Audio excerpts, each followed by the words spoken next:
I watched the last candle flicker and die on my meticulously arranged birthday table, the silence in my home more deafening than ever. On my 65th birthday, I had prepared a feast, a true southern spread with honey-baked ham, green bean casserole, and sweet potato pie, each dish reflecting decades of family tradition. Yet, as dusk crept in, the absence of laughter and clinking glasses was pronounced. Not a single soul had come. Among those absent were my two sons, Jason and Mark, who inexplicably had not answered my calls or texts leading up to the day. The realization was as stark as the empty seats around me. How did we get here? It wasn't always this way. My kitchen was once a hub of chaos and love, where I packed their lunches with handwritten notes and taught them to bake chocolate chip cookies. I always thought food could heal any wound, but now it seemed I had misjudged the rift between us. It was hard to pinpoint when things began to deteriorate, but recent years were filled with vague excuses and promises to catch up soon. Every Sunday, like clockwork, I attended the local church, volunteering at the soup kitchen afterward. It was a small act of service, a reflection of my belief in kindness. The same kitchen had brought us together so many years ago when neighbors came for potlucks and our home was alive with warmth. The boys, however, had become distant satellites in the orbit of my life. Their worlds revolved around work and friends, and it seemed that they had little time for me. To anyone who has felt the pang of being forgotten, of watching your connections unravel thread by thread, my story is a call to action. It's a reminder that family ties should be nurtured with as much care as the gardens we tend.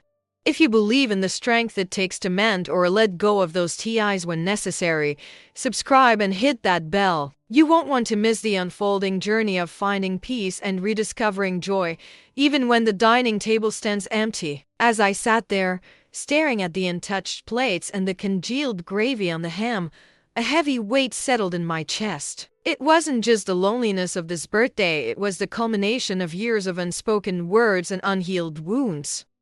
I pushed my chair back, the scrape against the hardwood floor echoing in the empty dining room, and shuffled toward the kitchen. My hands trembled as I began to clear the table, wrapping leftovers in foil with mechanical precision. Each dish I put away felt like burying a piece of hope, a piece of the family I thought I still had. The silence was suffocating, so I turned on the old radio that sat on the counter, a relic from my late husband's time. It crackled to life, filling the room with the soft twang of country gospel, a sound that used to comfort me. Now, it only deepened the ache. I glanced at the framed photo on the wall, a faded snapshot of me, my husband Earl, and our boys at a 4th of July barbecue. Jason was grinning with a sparkler in hand, and Mark was clinging to my skirt, his little face smeared with watermelon juice. We looked unbreakable then, a unit bound by love and laughter. But time has a way of fraying even the tightest bonds, doesn't it? I couldn't help but think of Jason, my eldest. He was always the ambitious one, the boy who dreamed of leaving our small Georgia town for the bright lights of Atlanta. He did just that after college, climbing the corporate ladder with a ferocity that made me proud, even if it meant seeing him less. But pride turned to confusion as the years passed. His calls became shorter, his visits rarer. And when he did come home, there was a sharpness to him, a coldness I didn't recognize. He'd sit at this very table, scrolling through his phone, barely engaging in conversation. I'd ask about his life, his work, and he'd brush me off with a curt "It's fine, Mama," before changing the subject. Those little dismissals stung more than I cared to admit, like tiny cuts that never quite heal. Then there was Mark, my baby boy, the sensitive one who used to draw me pictures and write me poems. He stayed closer to home, settling in a nearby town with his wife, Lisa, and their 2 kids. I thought that meant we'd stay close, that I'd be the doting grandmother baking cookies with my grandbabies. But Mark, too, had drifted. He'd always been under Jason's shadow, eager to please his older brother, even when it meant going against his own instincts. I remember the last time we spoke, a month ago, when I invited them all for Sunday dinner. Mark had mumbled something about being busy, his voice distant over the phone. "We'll try, Mama," he'd said, but I knew he wouldn't. I could hear Jason's influence in his tone, that same dismissive edge. I sighed, wiping my hands on my apron, and looked out the kitchen window. The backyard was a patchwork of memories: Earl's old grill, rusted from years of neglect, and the swing set where the boys used to play. But what caught my eye was the garden, my sanctuary. It was a modest plot of land, bordered by a low picket fence, where I grew tomatoes, collards, and sunflowers. That garden was more than just a hobby. It was my connection to my mother, who taught me how to plant seeds with care and patience. "You gotta talk to Sugar," she'd say, her hands deep in the soil. Plants grow on love just as much as water.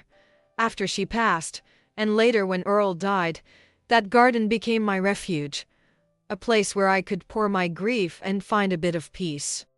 It was the one thing I had left that felt truly mine, a living testament to the family we once were. But even that sacred space had been tainted recently. Last spring, Jason had come by unannounced, a rarity in itself, and walked straight to the garden without so much as a hello. He stood there, hands on his hips, surveying the land like a real estate agent. "You ever think about selling this place, Mama?" he'd asked, his tone casual but loaded. I'd laughed it off, thinking he was joking, but the look in his eyes told me otherwise. There was a hunger there, a calculation I didn't like. "This house, this garden, it's been in our family for generations," I'd reminded him. "It's not just property, it's our history." He shrugged, muttering something about market value before dropping the subject. But the seed of unease had been planted in me that day, and it had only grown since. I turned away from the window, my thoughts spiraling.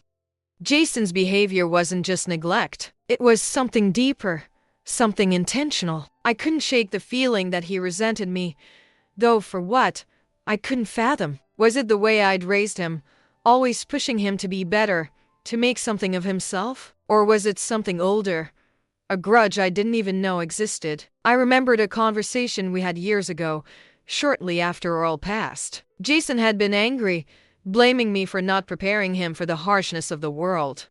"You made everything look easy, Mama," he'd snapped. "But life ain't a damn potluck. You should have taught me how to fight, not how to cook." His words had cut deep, and though he apologized later, the bitterness lingered in the air between us. Mark, on the other hand, was different. He wasn't cruel, not like Jason could be, but his passivity hurt just as much. He never stood up to his brother, never challenged the way Jason spoke to me or dismissed me. I knew Mark felt torn, caught between loyalty to his brother and whatever affection he still had for me, but his silence was a choice, and it spoke volumes. Last Christmas, when Jason made a snide comment about my outdated traditions, Mark had just looked down at his plate, avoiding my eyes. I'd wanted to scream at him, to beg him to say something, anything. But I held my tongue. I always did. Maybe that was my mistake. As I finished cleaning the kitchen, the phone rang, jolting me from my thoughts. My heart leapt with a flicker of hope. Maybe it was one of the boys, calling to apologize or wish me a late happy birthday. I hurried to answer, my hands still damp from the dishwater. "Hello," I said, my voice more eager than I intended. "Hey, Miss Clara. It's Betty," came the warm, familiar drawl of my oldest friend. Betty had been my rock since we were girls, growing up together in the same small town. She'd been there through Earl's illness, through the boys' teenage rebellions, through every high and low of my life. "I just wanted to check on you, Sugar. How was your birthday?" I hesitated, the lump in my throat making it hard to speak. But Betty had a way of seeing right through me, even over the phone. "Not a soul showed up, did they?" she said softly, her tone a mix of sympathy and anger. "I'm so sorry, Clara. I would have come myself, but you know my hip's been acting up. I figured the boys would at least make an effort." "It's fine," I lied, though my voice cracked. "I made too much food anyway." "You want me to bring some over tomorrow?" "Don't you dare change the subject," Betty said firmly. "I know you're hurtin', and I know it's mostly Jason's doing. That boy's got a chip on his shoulder bigger than Stone Mountain." "What's his deal lately?" I sighed, sinking into a chair at the kitchen table. "I don't know, Betty. He's been so cold, so distant. And Mark just follows along, like he's afraid to cross him. I keep thinking back, trying to figure out where I went wrong, but I can't pin it down. All I know is, it feels like Jason's got something against me. Something he ain't saying. Betty was quiet for a moment, then said, "You remember how he was after Earl passed? Always talking about money, about how he'll struggled. I think he's still carrying that around, blaming you for things that weren't your fault. And now, with property values rising around here, I wouldn't be surprised if he's got his eye on this house. You've seen how he looks at it, like it's a dollar sign instead of a home." Her words hit me like a punch. I'd had the same thought, but hearing it out loud made it real, made it terrifying. "You think he'd try to take it?" I asked, my voice barely above a whisper. "I don't know, sugar," Betty replied, "but I know greed can make folks do ugly things. You need to watch your back with him. And Mark, bless his heart, he ain't gonna stand up to Jason. Never has. You're gonna have to fight this one on your own, or at least find someone who'll fight with you." I nodded, even though she couldn't see me. Betty's words echoed in my mind long after we hung up. I couldn't shake the image of Jason standing in my garden, his eyes calculating, his words about market value ringing in my ears. Was that what this was about? Was my own son so driven by greed that he'd tried to take the one thing I had left, the home and land that held every memory of our family? The thought made my stomach churn. Over the next few days, I tried to distract myself with routine. I went to church on Sunday, sang in the choir, and smiled through the concerned looks from my fellow parishioners. "Where's your family, Clara?" they'd ask, and I'd wave it off with a forced laugh. "Oh, you know, busy as ever," I'd say, as if that explained everything. But inside, I was crumbling. After service, I volunteered at the soup kitchen as usual, ladling out bowls of chicken noodle to the folks who came through. It was a small act of kindness, but it gave me purpose, a reminder that I could still do good even if my own family didn't see my worth. It was later that week when the blow finally came, the moment that shattered any lingering hope I had. Jason called out of the blue, his voice clipped and businesslike. "Mama, I'm coming by tomorrow. We need to talk about something important." My heart raced. Maybe this was his way of making amends, of reaching out. I spent the evening tidying up the house, baking a fresh batch of cornbread, hoping against hope that this would be a turning point. When he arrived the next day, though, there was no warmth in his demeanor. He didn't even sit down, just stood in the living room with his arms crossed, his tailored suit a stark contrast to the worn furniture around him. Mark was there too, trailing behind like a reluctant shadow, avoiding my gaze. "What's this about, Jason?" I asked, trying to keep my voice steady. He didn't waste time. "I've been thinking a lot about this house, Mama. It's too big for you now, and honestly, it's a burden. I've got a contact in real estate who says we could get top dollar for it, especially with the land. You could move into a nice little condo, something manageable. I've already started the paperwork to get it appraised." I felt the ground shift beneath me. My hands gripped the armrest of my chair, my knuckles whitening. "This is my home, Jason," I said, my voice trembling with a mix of anger and disbelief. "Your daddy and I built our life here. You grew up here. And that garden out back, it's all I've got left of my mama. You can't just sell it like it's nothing." His jaw tightened, and for the first time, I saw something like contempt flash in his eyes. "You're living in the past, Mama. This place ain't worth the sentimental nonsense you're clinging to. I'm trying to do what's best for all of us. You think I want to deal with the upkeep of this old dump? I've got my own life, my own bills. And frankly, you owe me for all the years I've had to carry the family name while you sat here playing house."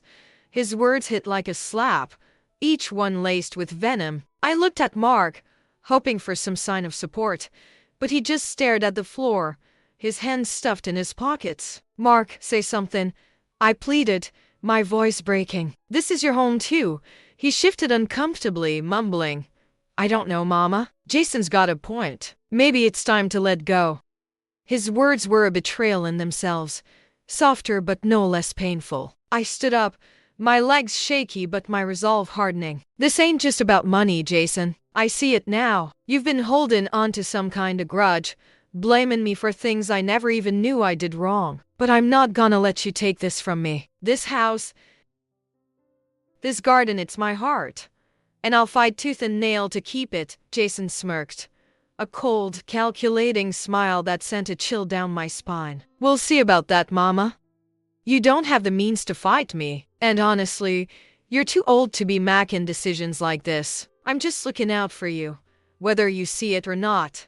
As he turned to leave, Mark trailing behind him, I felt the weight of his words settle over me like a storm cloud. This wasn't just a disagreement. It was a declaration of war. My own son, driven by greed and some deep-seated resentment I couldn't fully grasp, was trying to strip me of everything I held dear.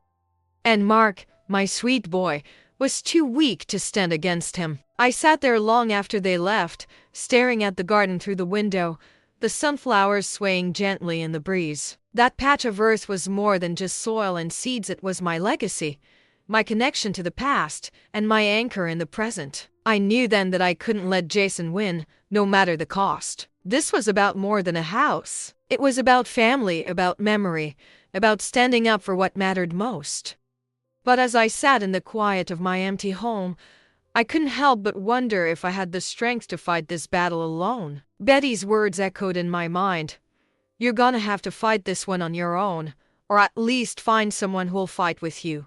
I didn't know who that someone would be, or if I'd even find them, but I knew I couldn't give up. Not yet. Not while there was still breath in my body and love in my heart for the family I'd once had, and the home that held us together, even if only in memory. The road ahead would be long and painful, I had no doubt. Jason's intentions were clear now, his greed laid bare, and Mark's complicity a bitter pill to swallow. But I'd spent 65 years nurturing, loving, and tending to what mattered most. I wasn't about to stop now. If this was to be my fight, then so be it. I dig my heels into the earth of that garden and hold on with everything I had. Because some things, some places, some memories were worth fighting for, no matter the odds. The days following Jason and Mark's visit stretched on like a slow, suffocating fog. I couldn't shake the image of Jason standing in my living room, arms crossed, his voice dripping with cold pragmatism as he talked about selling my home like it was nothing more than a line item on a spreadsheet. Mark's silence, his refusal to meet my eyes, gnawed at me just as much. I'd raised those boys with every ounce of love I had in me, and yet here I was, on the wrong side of their loyalties, fighting for the very ground beneath my feet. My home in this small Georgia town, with its creaking floors and sunlit garden, was all I had left of the life Earl and I built together. It was my sanctuary, my history, and I wasn't about to let it slip through my fingers without a fight. I tried to keep myself busy, to push the dread to the back of my mind. I tended to my garden each morning, pulling weeds and watering the collards with a tenderness that felt almost defiant. I talked to the plants, just like Mama taught me, whispering words of encouragement as if they could hear my resolve. We're gonna make it through this, y'all, I'd murmur, brushing dirt from my hands. Ain't nobody gonna uproot us, but even as I said it, my heart trembled. Jason's words about market value and top dollar echoed in my mind, a constant reminder of the threat looming over me. I knew he wasn't done, not by a long shot. That conversation in the living room had been just the opening salvo. He was gearing up for something bigger, something I wasn't sure I was ready to face. Betty called a few times over the next week, her voice a lifeline in the sea of my uncertainty. "You holding up, Clara?" she'd ask, and I'd force a smile into my tone, even though she couldn't see it. "I'm fine, Betty. Just keeping busy." But she knew better. She always did. "Don't you let that boy push you around," she'd say, her tone fierce despite the frailty of her age. "This is your home, sugar. You've poured your soul into it. If Jason wants a fight, you give him one. And if you need me, I'll hobble over there with my cane and whack him myself." I laughed at that, a small, genuine chuckle that felt foreign after days of heaviness, but her words stuck with me. I wasn't alone. Not entirely. Betty was in my corner, even if she couldn't physically stand beside me. Still, I knew this battle would come down to me and me alone. Jason wasn't the type to back down, and Mark, God love him, didn't have the spine to stand up to his brother. It was a humid Thursday afternoon, about 10 days after their visit, when the storm finally broke. I was in the kitchen, kneading dough for biscuits, When I heard the crunch of gravel in the driveway, my heart skipped a beat, a mix of hope and dread churning in my gut. I wiped my hands on my apron and peered out the window, only to see Jason's sleek black car parked outside. He stepped out, dressed in another sharp suit, a manila folder tucked under his arm. My stomach dropped. This wasn't a casual drop-by. This was business. And behind him, to my dismay but not my surprise, was Mark, lingering by the passenger door like a kid who'd been dragged along on an errand he didn't want to run. I took a deep breath, steeling myself, and opened the door before they could knock. "Jason, Mark," I said, my voice steadier than I felt. "Didn't expect to see y'all today. What's this about?" Jason didn't bother with pleasantries. He stepped past me into the house, his polished shoes clicking against the hardwood, and set the folder down on the dining table with a deliberate thud. Mark shuffled in behind him, mumbling a quiet "Hey, Mama," but his eyes stayed glued to the floor. I shut the door, my hands trembling slightly, and turned to face them. The air in the room felt thick, charged with an unspoken tension that made my skin prickle. "Mama, I'm not gonna waste time," Jason started, his tone clipped and authoritative, like he was addressing a boardroom instead of his own mother. He opened the folder, revealing a stack of papers, and slid one across the table toward me. "I've had the house and land appraised. The numbers are better than I expected, way better. This place could set us all up for a long time if we play our cards right. I've drawn up a contract to transfer ownership to me. I'll handle the sale, take care of the details, and make sure you get a fair cut after you move into a smaller place. All you need to do is sign this. Right here." He tapped the bottom of the page with a pen he'd pulled from his jacket pocket, his eyes locking onto mine with a cold, unyielding intensity. I stared at the paper, the words blurring together as a wave of nausea rolled through me. Transfer ownership, sale, move into a smaller place. Each phrase felt like a dagger, slicing through the life I'd built, the memories I'd nurtured in these walls. This wasn't just a suggestion anymore. It was a demand. A calculated move to strip me of everything I held dear. I looked up at Jason, searching his face for any trace of the boy I'd raised, the one who'd laughed with sparklers in the backyard and hugged me tight after nightmares. But all I saw was a stranger, a man consumed by ambition and greed, willing to sacrifice his own mother for a paycheck. "No," I said, my voice low but firm, the word cutting through the silence like a blade. I pushed the paper back toward him, my hand steady now despite the storm raging inside me. "I'm not seeing a thing, Jason. This is my home. It's been in our family for generations, mine and your daddy's and your grandma's before that. It's not just a piece of property to be bought and sold. It's my heart, my history, and I ain't gonna let you take it from me, no matter how many fancy papers you wave in my face." Jason's jaw tightened, a flicker of frustration crossing his features, but he didn't flinch. "Mama, you're being unreasonable," he said, his voice taking on a patronizing edge. "You can't keep up with this place on your own. The roof needs repairs, the plumbing's old, and let's be real, you're not getting any younger. I'm trying to help you, to make sure you're taken care of. Why can't you see that?" "Help me?" I snapped, my voice rising as years of pent-up hurt bubbled to the surface. "This ain't help, Jason. This is theft. You're trying to take what's mine, what I've poured my soul into, and turn it into a quick buck. You think I don't see through you? I've known you since the day you were born, boy. I've seen every side of you, the good and the ugly, and right now, I'm seeing nothing but ugly. You don't care about me being taken care of. You care about your bank account, and I'm ashamed to see my own son stoop so low." The words hung heavy in the air, raw and unfiltered, and for a moment, Jason looked taken aback, like he hadn't expected me to push back so hard. But he recovered quickly, his expression hardening. "You're macking this harder than it needs to be," he said, his tone icy. "I'm not asking for permission, Mama. I'm telling you how it's gonna be. You can sign this now, or we can drag this out with lawyers and court dates, but I'm not walking away empty-handed. This is bigger than your feelings. It's about what's practical, what's right for the family." I turned to Mark, my heart aching as I looked at my youngest, the boy who'd once clung to me for comfort. "Mark, please, I said, my voice softer now, pleading. You know what this house means to me. You grew up here just like Jason did. You've got kids of your own, don't you want them to have a place to come back to, a piece of their history? Say something. Stand with me on this.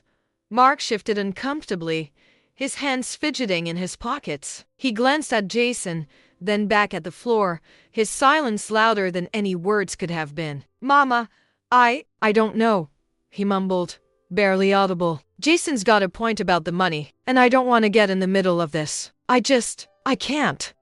His voice trailed off, and he looked away, unable to meet my gaze. My chest tightened, a fresh wave of betrayal washing over me. I'd known Mark was weak, known he'd always deferred to his brother, but hearing him refuse to stand by me, refuse to even try cut deeper than I'd expected. I was truly alone in this, flanked by two sons who'd turned their backs on me in different ways. Jason with his calculated cruelty, Mark with his spineless indifference. I swallowed hard, blinking back the tears that threatened to spill over. I wouldn't let them see me break. Not now. Not ever. I turned back to Jason, my resolve hardening like steel. You can take your papers and your appraisals and walk right out that door, I said, my voice trembling with a mix of anger and pain. I ain't seen in nothin', and I ain't giving up my home. You want to fight me on this? Fine. Bring your lawyers, bring your threats. But I've got 65 years of grit in me, and I'll use every last bit of it to protect what's mine. You've forgotten who I am, Jason. I'm the woman who raised you, who fought for you, who loved you even when you didn't deserve it. And I'm not gonna roll over just 'cause you've got dollar signs in your eyes. Jason's face darkened, his patience wearing thin. He stepped closer, looming over me, and for the first time, I felt a flicker of fear.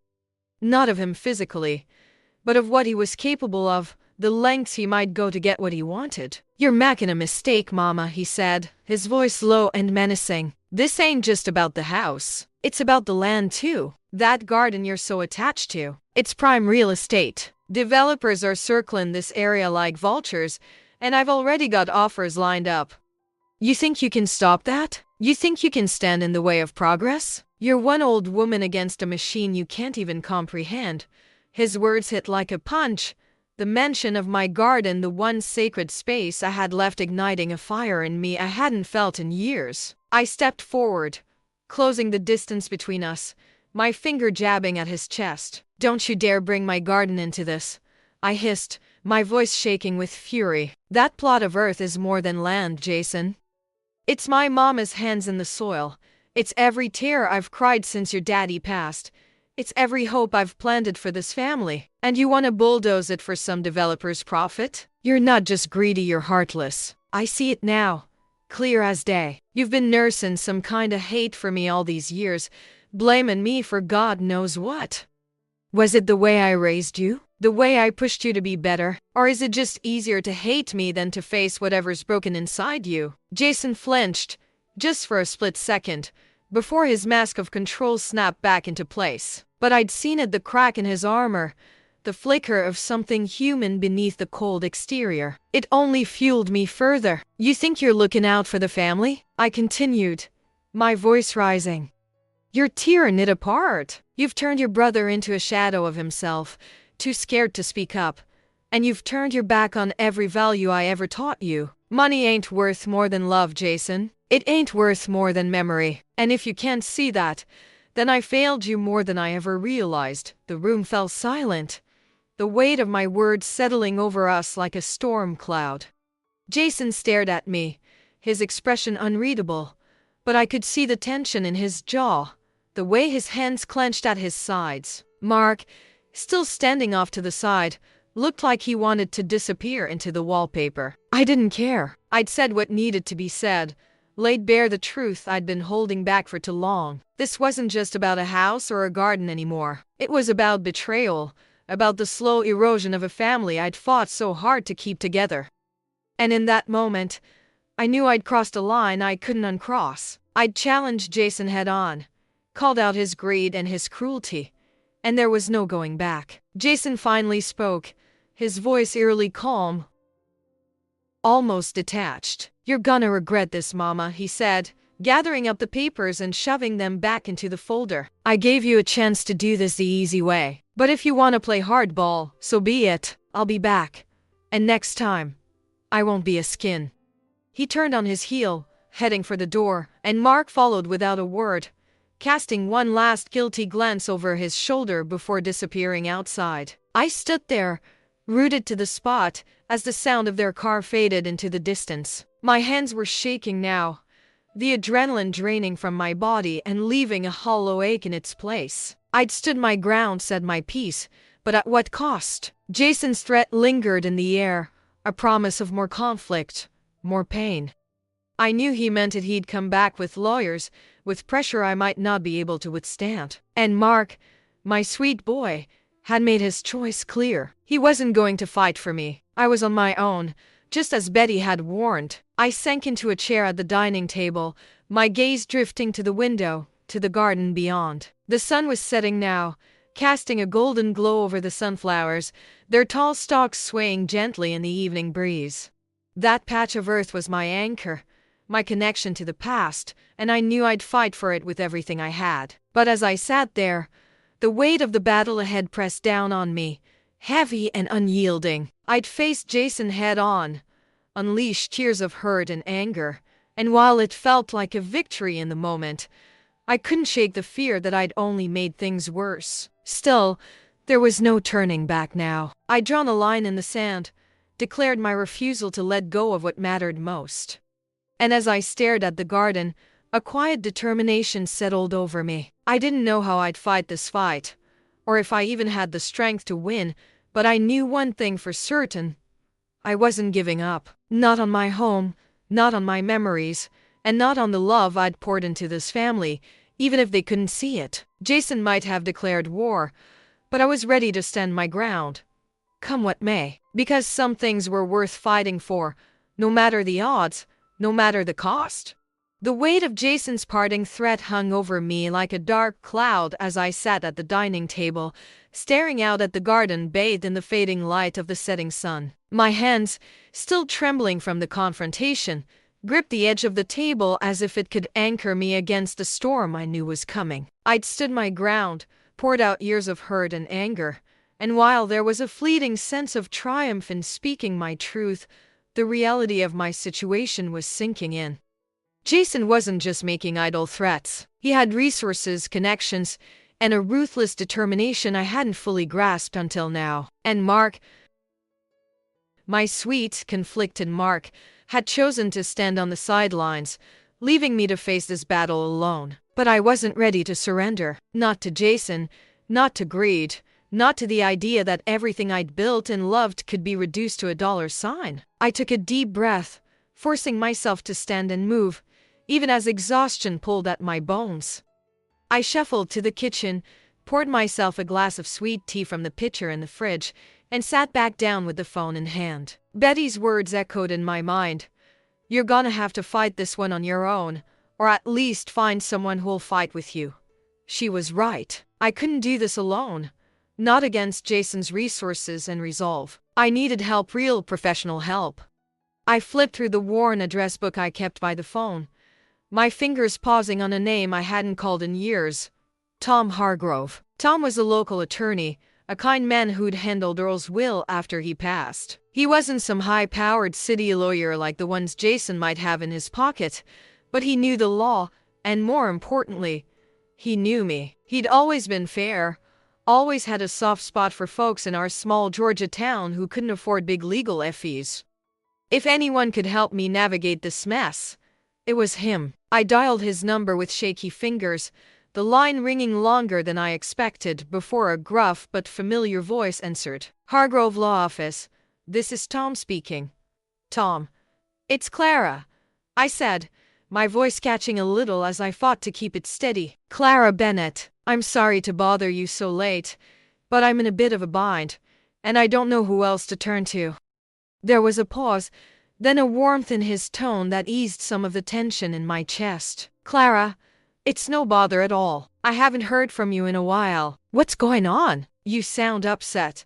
I took a deep breath and poured out the whole story. Jason's coldness over the years, His sudden interest in selling the house and land, the appraisal, the contract he'd tried to force me to sign, and the threat of lawyers and developers circling my garden like vultures.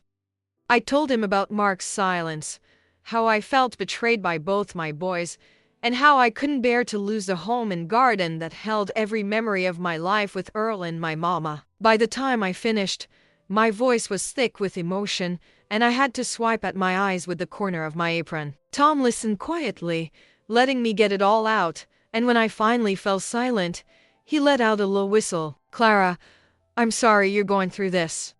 I've seen family disputes over property get ugly before, and it sounds like Jason's playing hardball. But you've got rights, and I'm gonna make sure we protect them. First things first, I need to see any paperwork he's given you, appraisals, contracts, anything. And I'll need to look into the deed for your property, make sure everything's in order. Can you come by my office tomorrow morning? We'll start putting together a plan to fight this."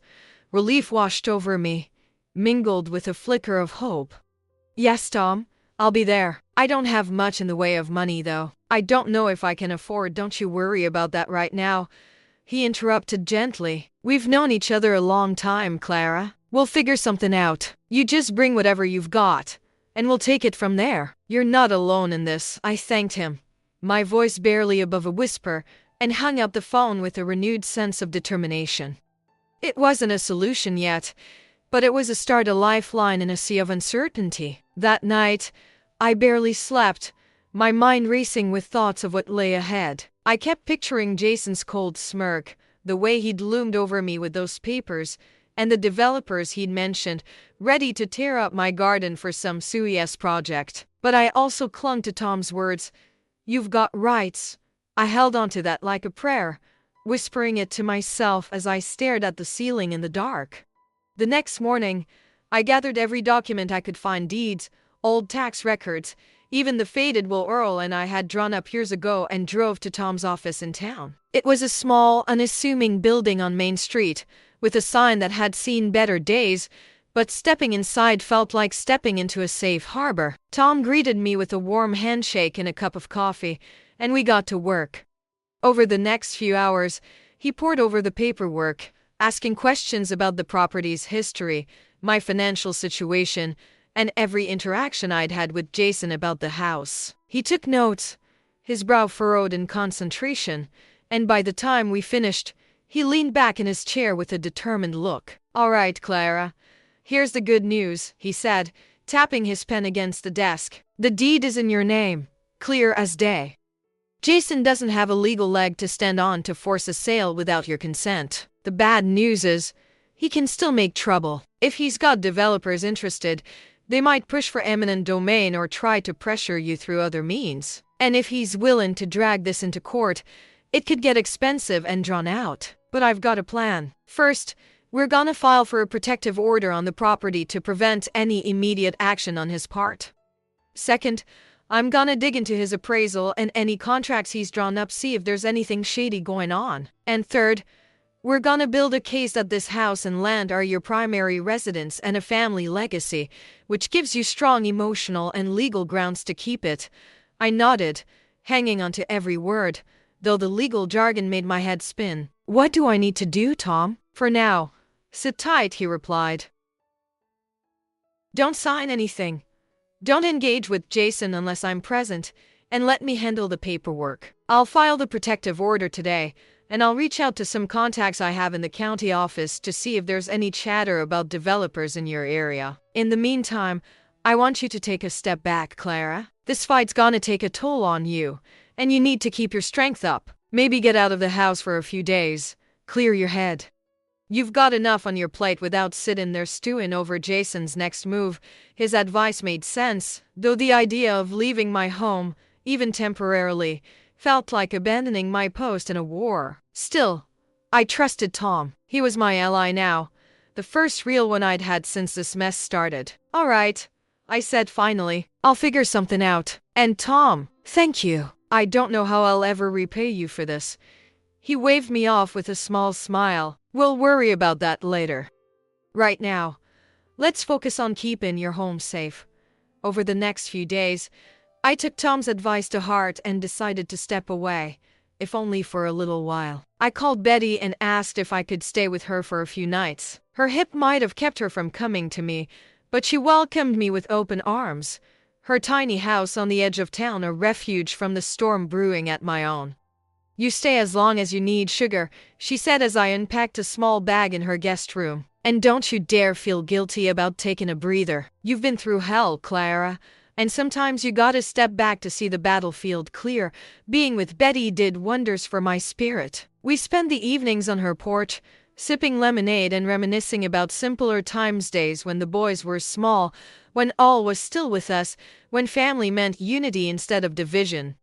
She listened as I vented about Jason's greed and Mark's silence, her sharp tongue cutting through my despair with humor and wisdom. "That Jason's got a heart of stone right now, but stones can crack, Clara," she said one night, her eyes glinting with mischief. "You just keep standing tall. He'll trip over his own arrogance sooner or later."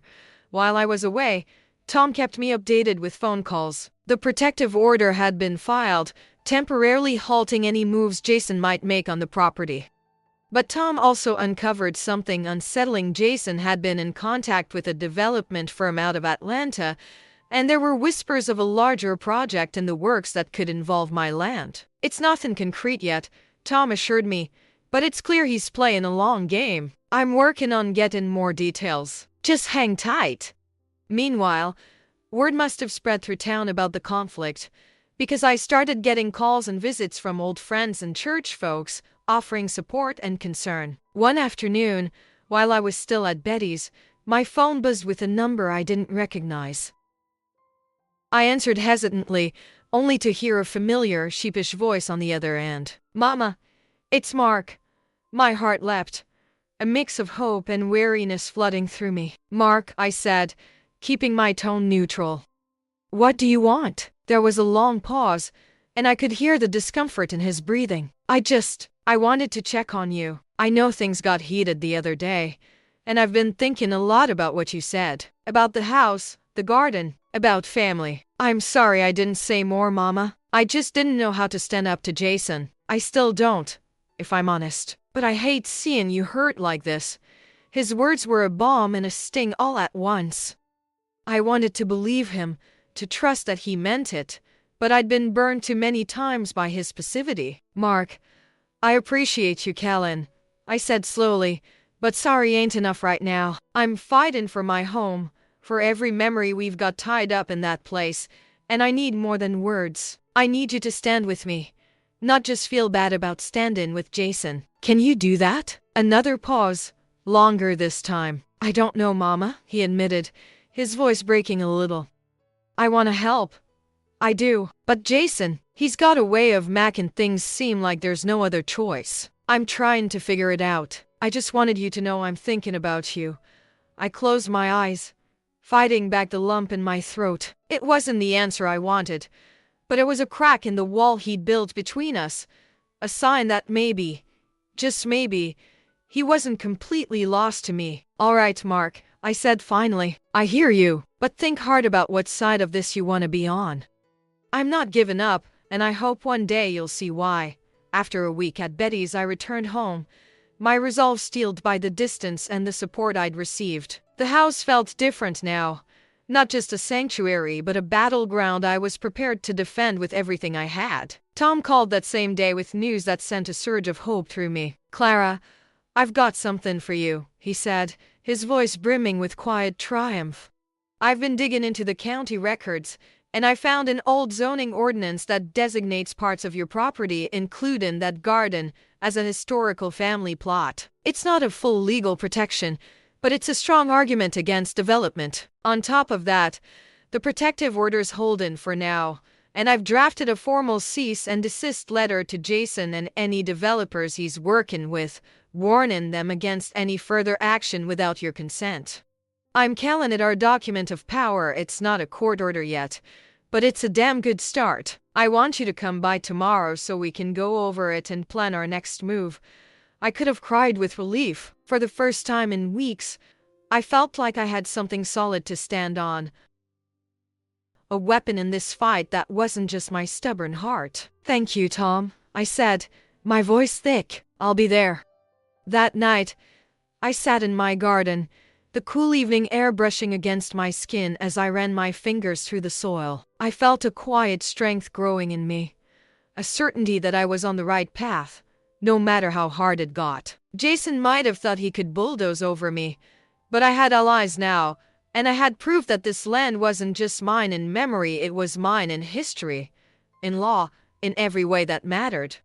The next day, after meeting with Tom and reviewing the cease and desist letter, I knew it was time to face Jason again. I didn't want to wait for him to come to me with more threats or lawyers. I wanted to take the fight to him, to show him I wasn't backing down. With Tom's blessing, I called Jason and asked him to meet me at the house. No papers, no tricks, I told him over the phone. Just you and me, and Mark if he wants to come. We're gonna settle this once and for all.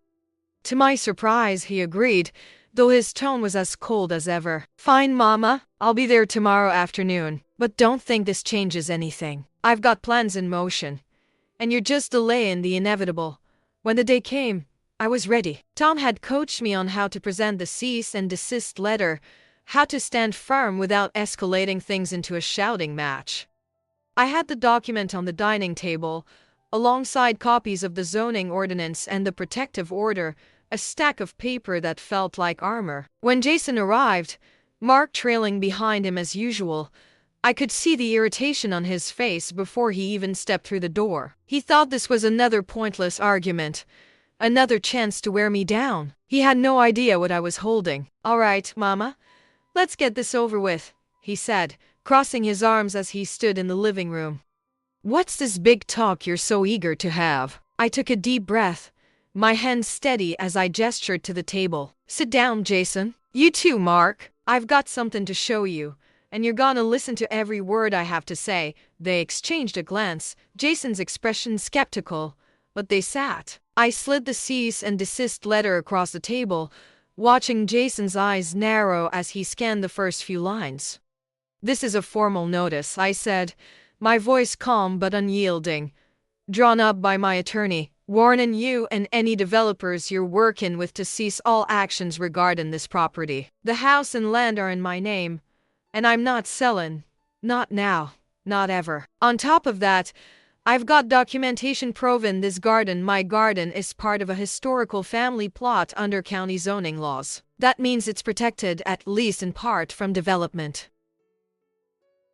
And there's a protective order in place to make sure you can't push this forward without my consent. So you can take your appraisals and your contracts and your big city developers, and you can walk away, because I'm not budging. Jason's face went from irritation to shock, then to barely concealed anger as he read through the letter. He looked up at me, his jaw tight, but for the first time, I saw uncertainty in his eyes. You think this piece of paper's gonna stop me? He said, though his voice lacked the confidence it usually carried. I've got resources, Mama. I can fight this in court for years if I have to. You can try, I replied, meeting his gaze without flinching. But I've got the law on my side now, and I've got the truth. This land is my legacy, my history, and I'll fight you tooth and nail to keep it. You've spent years blaming me for things I can't even guess at, turning your heart cold against your own family. But I'm not the enemy, Jason. I'm your mama, and I've loved you through every mistake, every hurt. If you want to drag this out, fine, but ask yourself if it's worth losing what little we've got left as a family over money that won't fill the hole in your soul. The room was silent, the weight of my words settling over us.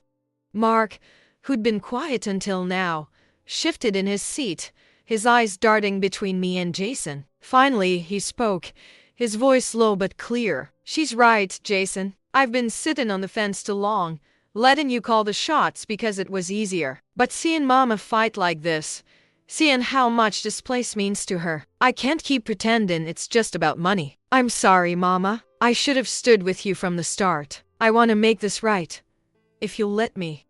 My heart swelled at his words, tears prickling at the corners of my eyes. I reached across the table, taking his hand and squeezing it gently. Thank you, Mark, I said softly. That means more than you know.